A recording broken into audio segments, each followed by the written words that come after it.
I've kind of changed my position on this. I think initially I was not for this project, thinking it was an awful lot of money and we had a perfectly decent library, and I didn't want it to crowd out other items that I think are as important or more important to the town, like the Council on Aging Community Center building and like the fields and the necessary repairs we have to do. But then as I thought about more, and I want to thank Doug for arranging a tour of the library that we took last Friday, was it? All the days blend together. And it wasn't until I went through the whole building there that I really realized the extent to which we've retrofitted a library into a building that was not designed to be a library. And there's very little of that space other than the area under the rotunda that's really adequate for what we're using it for.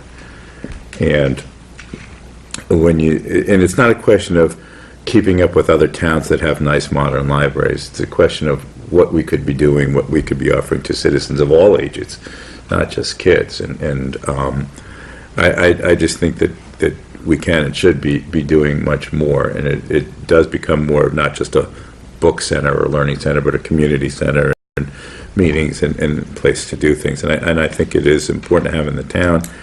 And it's not even just the question of the money, although that's a part of it, is that if you say that the question is really whether we keep the status quo or build a new library, because it makes no sense at all as I looked at the plans, as I looked at the costs, and what could be accomplished at renovating at the current site in terms of the inadequate space, inadequate parking, where you can actually build and not build based on the amount of available land and space.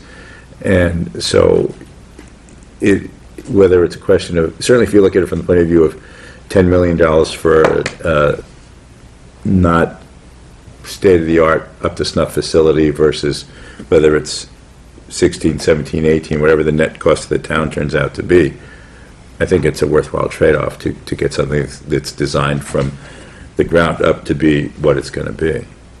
And it's a lovely building that we have at Fine Concord Road. It certainly would be great to have a better answer to the question, what can we do and what do we have to do and what we are permitted to do.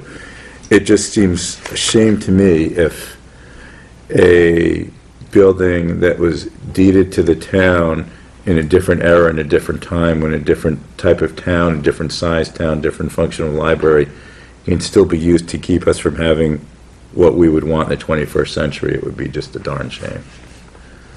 So I would support it. I say that's an evolution on my part. I very much was not supported, would have been very happy to go on record not doing so, but as I learned more and looked at it more, realized that I think it's a good thing for the town. I'm sorry, but one thing I forgot to mention was that it's a one bite of the apple to have the state pay 30 to 40% of the cost of this, and we're not going to get that $10 million opportunity again.